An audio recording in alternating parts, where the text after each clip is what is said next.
नमस्कार विद्यार्थियों, अभिमन्यु के इस YouTube चैनल में आपका पुनः स्वागत है। कल अपने प्लांट फिजियोलॉजी के टॉपिक पादपों में जल अवशोषण के बारे में पढ़ रहे थे और उन टॉपिक को कई बिंदुओं के आधार पर हमने पढ़ा था। दो बिंदु हमने पढ़ लिए थे, चर्चा कर ली थी, जिनमें एक तो मृदा जल के स्रोत और दूसरा हमने मृदा में उपस्थित जल के प्रकार, ये पढ़ लिए थे। आज अपने इस वीडियो लेक्चर में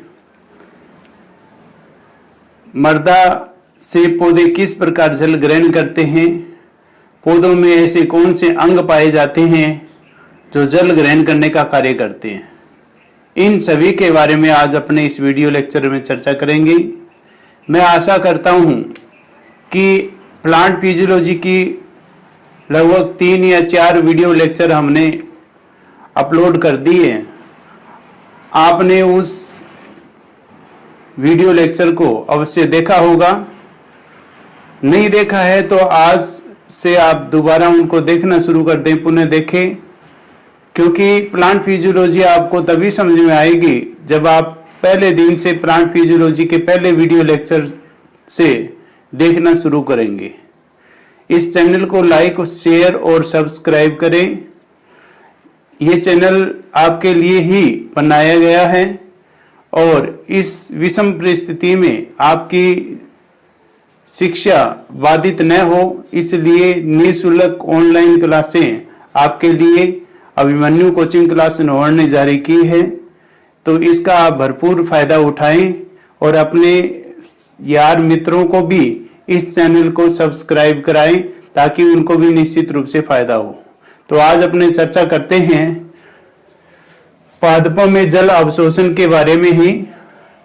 तो कल हमने मृदा में जल का स्रोत पढ़ लिया था, मृदा में जल के प्रकार भी पढ़ लिए थे। पादपों में जल अवशोषण के अंग के बारे में आज चर्चा करेंगे। पादपों में जल अवशोषण अंग कौन से होते हैं, उसकी संरचना क्या है, फिर जल अवशोषण की क्रियाविधि पढ़ेंगे। तो हमने इतने बिंदु पर कर चर्चा कर ली थी। तो हमारा आज का जो टॉपिक है वो है पादप में जल अवशोषण के अंग और फिर जल अवशोषण की क्रियाविधि।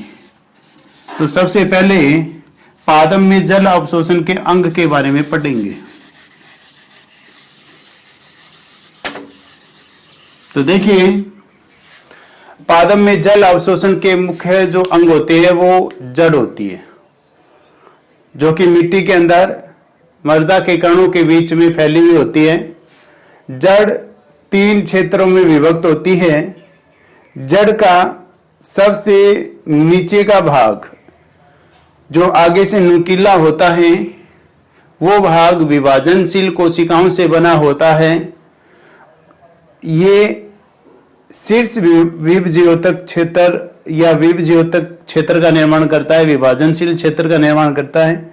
और इसके आगे मूल गोप पाई जाती है, रूट कैप पाई जाती है, एक टोपीनुमा संरचना पाई जाती है जो जड़ के शीर्ष भाग को ढक करके रखती है। क्योंकि जड़ को मिट्टी के कणों के बीच में से गति करनी होती है, अपनी लंबाई बढ़ती है, तो जड़ का शीर्ष भाग जो है मिट्टी के कणों को भेद करके नीचे की ओर गति करता है। तो विभाज्योतक क्षेत्र की जो कोशिकाएं होती है कोमल होती है, पतली कोशिका भीति वाली होती है, इसलिए घर्षण के कारण, रेत के कणों के घर्षण के कारण ये नष्ट न हो, इसलिए इनकी सुरक्षा करने का कार्य मूल गोप करती है। मूल गोप का विकास विभज्योतक क्षेत्र की कोशिकाओं के द्वारा ही होता है। जलीय पौधों में मूल गोप नहीं होता। यहाँ पर मूल कोट्रिकाएं पाई जाती है जिसमें वायु भरी रहती है। मैं बात करूं विभज्योतक क्षेत्र, सबसे पहला क्षेत्र है जो कि छोटी कोशिकाओं से, विभाजनशील कोशिकाओं से बना होता है। पुरानी जो कोशिकाएं जिनमें विभाजन की क्षमता समाप्त हो चुकी है, वो आगे की ओर दीर्घीकरण क्षेत्र की ओर खिसक जाती है और दीर्घीकरण क्षेत्र की कोशिकाएं कोशिकाओं के द्वारा जड़ की लंबाई में वृद्धि की जाती है, क्योंकि यहाँ पर कोशिका की लंबाई में वृद्धि होती है, जिसके कारण जड़ की लंबाई में भी वृद्धि होती है।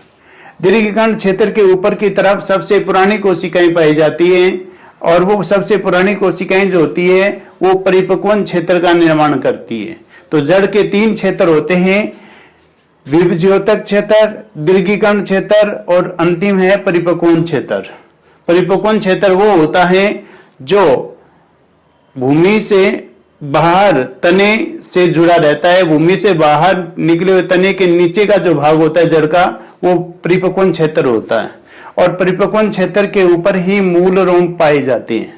मूल रोम एक कोशिकीय संरचना होती है, यूनिसेलुलर होते हैं। रूट हेयर यूनिसेलुलर या एक कोशिकीय संरचना होती है। मूल रोम के द्वारा ही पौधों में जल अवशोषण का कार्य होता है, क्योंकि जड़ के ऊपर अगर मूल रोम हटा दिए जाए तो पौधों में जल अवशोषण का कार्य नहीं होगा और पौधा मृत हो जाएगा, जीवित नहीं रह पाएगा। तो मूल रोम जो यूनिसेलुलर होते हैं, ये रेत के कणों के बीच बीच में फैल करके केशिका जल को ग्रहण करने का कार्य करते हैं। ये सारे मूल रोम होते हैं, असंख्य होते हैं, इनकी संख्या निश्चित नहीं होती। और ये मूल रोम जो होते हैं ये अत्यंत पतले रोम जैसी संरचना होती है। तने के ऊपर जो रोम पाए जाते हैं वो बहुकोशिकीय संरचना होती है। तने के ऊपर जो रोम होते हैं वो बहुकोशिकीय संरचना होती है। तो पादपों में जल अवशोषण का कार्य मूल रोम के द्वारा होता है, और मूल रोम परिपक्वन क्षेत्र में पाए जाते हैं। इसको मूल रोम क्षेत्र भी कहते हैं। और आपको ध्यान होना चाहिए कि पादपों के द्वारा ही जल, पादपों की जड़ों के द्वारा ही जल तथा खनिज लवणों का अवशोषण मृदा विलयन से होता है। अब जड़ के कौन से भाग के द्वारा जल का अवशोषण होता है, तो आपको परिपक्वन क्षेत्र का ध्यान रखना है, क्योंकि मूल रोम जिस क्षेत्र में पाए जाते हैं वो जल का अवशोषण करते हैं, जबकि खनिज लवणों का जो अवशोषण करने का कार्य करता है वो विभज्योतक क्षेत्र, यानी इस क्षेत्र की जो कोशिकाएं होती है, विभाज्योतक या विभज्योतक क्षेत्र की जो कोशिकाएं होती है, इस क्षेत्र की कोशिकाओं के द्वारा खनिज लवणों का भूमि से मृदा विलयन से अवशोषण होता है। कॉम्पिटिटिव एग्जाम में प्रश्न पूछा जाता है कि पादपों में लवण या खनिज लवण का अवशोषण किस भाग से होता है, तो आपको ध्यान देना है कि विभाजन क्षेत्र की कोशिकाओं के द्वारा होता है या विभज्योतिक क्षेत्र की कोशिकाओं के द्वारा होता है। केवल जल का अवशोषण मूल रोम क्षेत्र करते हैं, और खनिजों का जो अवशोषण होता है ये पौधे आयन के रूप में करते हैं। यौगिक रूप में जल का अवशोषण नहीं होता, खनिजों का अवशोषण नहीं होता, आयन के रूप में खनिज लवणों का अवशोषण होता है। ये भी ध्यान रखने वाली बात है। तो पादपों में ये जो जड़ की जो संरचना आप देख रहे हो, ये पादप में जल अवशोषण के मुख्य अंग कहलाते हैं, जिसके 3 भाग होते हैं, परिपक्वन क्षेत्र, दीर्घिकर्ण क्षेत्र और विभाज्योतिकी क्षेत्र। और मूल गोप, मूल गोप जो होता है ये इसके शीर्ष भाग को ढक के रखता है, जो मिट्टी के कणों से विभाज्योतक क्षेत्र को घर्षण से बचाता है। दीर्घिकर्ण क्षेत्र इसके ऊपर की कोशिकाएं जो होती है जिनमें विभाजन की क्षमता खत्म हो गई है, वो आकार में लंबी हो जाती है, और इसके ऊपर सबसे पुरानी कोशिकाएं परिपक्वन क्षेत्र का निर्माण करती है। सामान्यतः पादपों में जल का अवशोषण भूमि से मृदा विलयन से जड़ों के द्वारा होता है, लेकिन कुछ अपवाद भी हैं जिनमें जल का अवशोषण जड़ से होता है लेकिन मृदा विलयन से नहीं होता, और वो पादप अधिपादप कहलाते हैं, क्योंकि ये पादप मृदा में उपस्थित जल को ग्रहण नहीं कर सकते और वायुमंडलीय जल वाष्प को आर्द्रता को ग्रहण करके जीवित रहते हैं। और ये पादप किसी दूसरे पादप के तने के ऊपर उगते हैं। इन्हें अधिपादप या एपीफाइट कहते हैं। जैसे आम के पेड़ पर बेंडा नामक आर्किड का जो पादप होता है, वेंडा नामक आर्किड के जो पादप होते हैं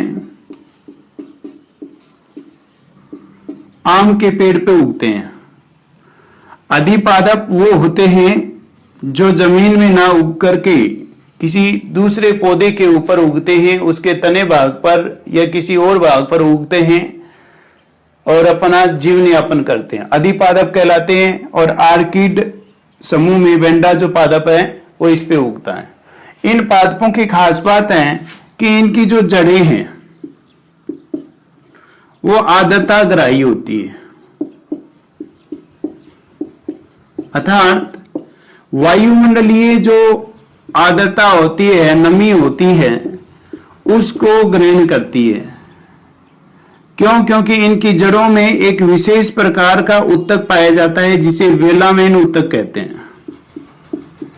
और इस वेलामेन उत्तक के कारण ये पादप भूमि से जल अवशोषित ना करके ये वायु में उपस्थित नमी को ग्रहण करके पौधे को जीवित रखते हैं। इसलिए ऐसे पादपों को उगने के लिए किसी दूसरे पादप के तने या किसी दूसरे पादप के शरीर की आवश्यकता होती है और ये उन पादप पर लटकन मूल की सहायता से, इनकी जो जड़ें होती है वो लटकन मूल कहलाती है, लटकन मूल की सहायता से नमी को ग्रहण करते हैं और इनकी मूल में जो विशेष प्रकार का उत्तक होता है उसे वेलामेन उत्तक कहते हैं। और इसी उत्तक के कोशिकाओं के द्वारा आर्द्रता जो होती है, नमी होती है, उसको अवशोषित करके पौधे को जीवित रखा जाता है, तो उन्हें अधिपादप कहते हैं। ये सामान्यतः आर्किड समूह के पादप हैं और ये वेंडा वगैरह इसके अंतर्गत। अगला बिंदु आता है जल अवशोषण की क्रियाविधि। लास्ट बिंदु है ये। जल अवशोषण दो प्रकार की क्रियाविधि के द्वारा संपन्न होता है। एक तो होता है सक्रिय जल अवशोषण, एक होता है निष्क्रिय। सक्रिय जल अवशोषण से तात्पर्य जल अवशोषण की वह विधि जिसमें ऊर्जा खपत होती है उसे सक्रिय जल अवशोषण कहते हैं। और ये जो ऊर्जा खपत होती है ये मूल की कोशिकाओं के द्वारा एटीपी के रूप में ऊर्जा प्रदान की जाती है और इसी ऊर्जा का उपभोग करके पौधों के द्वारा प्रातःकालीन या रात्रि के समय ऊर्जा का उपभोग करके जल अवशोषण किया जाता है। निष्क्रिय जल अवशोषण की जो विधि है इसमें ऊर्जा खपत नहीं होती और ये दिन के समय तेज प्रकाश की उपस्थिति में वाष्पोत्सर्जन की क्रिया के कारण उत्पन्न होती है। क्योंकि जब वाष्पोत्सर्जन की क्रिया होती है तो पौधों की कोशिकाओं में तनाव उत्पन्न होता है, जिसके कारण जड़ से लेकर के पौधे के वायवीय भागों तक ये तनाव उपस्थित होता है और पानी मूल रोम से लेकर के पौधे के वायवीय भागों तक एक जल स्तंभ के रूप में प्रवाहित होता रहता है। क्योंकि वाष्पोत्सर्जन के कारण जल की जो हानि होती है उस हानि की पूर्ति करने के लिए मूल से लेकर के पौधे के वायवीय भागों तक जल स्तंभ का निर्माण होता है और ये निर्माण करने का कार्य वाष्पोत्सर्जन कर्षण के कारण होता है। और ये वाष्पोत्सर्जन कर्षण जो बल है उस बल के प्रभाव से पानी जो होता है वो एक कोशिका से दूसरी कोशिका में आगे से आगे त्रासरण की क्रिया के द्वारा प्रवाहित होता है। तो ये यहाँ पर आपको देखना है कि सक्रिय जल अवशोषण प्रातःकालीन तथा रात्रि में होती है जबकि ये दिन के समय होती है। यह कुल जल अवशोषण का केवल 4% भाग होता है। जितना पौधे जल अवशोषण करते हैं उसका केवल 4% भाग की पूर्ति करती है सक्रिय जल अवशोषण विधि, जबकि कुल जल अवशोषण का 96% भाग करती है निष्क्रिय जल अवशोषण की विधि। अगला आता है इसमें ऊर्जा एटीपी के रूप में खर्च होती है और ये ऊर्जा जो होती है वो जड़ों की कोशिकाओं के द्वारा ही उत्पन्न की जाती है, जबकि इसमें ऊर्जा जो है खर्च नहीं होती। अगला इसमें मूल की सक्रियता पाई जाती है क्योंकि सक्रिय जल अवशोषण में जड़ें जो होती है वो क्रियाशील होती है, क्योंकि जड़ों की कोशिकाओं के द्वारा मूल दाब उत्पन्न किया जाता है और मूल दाब के प्रभाव से पानी कुछ लंबाई तक या पौधे की कुछ दूरी तक ही पानी जाता है। तो यहाँ पर मूल की सक्रियता पाई जाती है जबकि इसमें मूल निष्क्रिय होती है, द्वितीयक होती है। इसमें पर्ण की सक्रियता पाई जाती है क्योंकि वाष्पोत्सर्जन की क्रिया रंध्रों के द्वारा संपन्न होती है और ये रंध्र जो होते हैं दिन के समय खुलते हैं और ये पर्ण तथा पौधे के हरे तने या अन्य जो वायवीय भाग होते हैं उन पर पाए जाते हैं। तो यहाँ पर प्राथमिक जो अंग हैं पर्ण है और पर्ण वाष्पोत्सर्जन की क्रिया करता है, तो उसके प्रभाव से वाष्पोत्सर्जन कर्षण बल उत्पन्न होता है और वाष्पोत्सर्जन कर्षण बल के प्रभाव से जल स्तंभ का निर्माण होता है और पानी एक जल स्तंभ के रूप में मूल से पौधे के वायवीय भागों तक पहुंचता है। अगला, इसमें वाष्पोत्सर्जन नहीं होता सक्रिय जल अवशोषण में, जबकि इसमें वाष्पोत्सर्जन के समानुपाती होती है निष्क्रिय जल अवशोषण। इसमें मूलदाब उत्पन्न नहीं होता जबकि इसमें मूलदाब उत्पन्न होता है। तो ये जल अवशोषण की जो विधि है वो दो प्रकार की होती है, एक तो सक्रिय, दूसरी होती है निष्क्रिय। सक्रिय जल अवशोषण में ध्यान देना है कि इसमें ऊर्जा खपत होती है और ये जो ऊर्जा खपत होती है ये मूल की कोशिकाओं के द्वारा एटीपी के रूप में पौधों को प्रदान की जाती है, जिसके कारण मूल दाब उत्पन्न होता है और मूल दाब के प्रभाव से पौधों की कोशिकाएं जो होती है वो रूट प्रेशर के प्रभाव से जल को अवशोषित करती है। लेकिन निष्क्रिय जल अवशोषण इसके विपरीत है।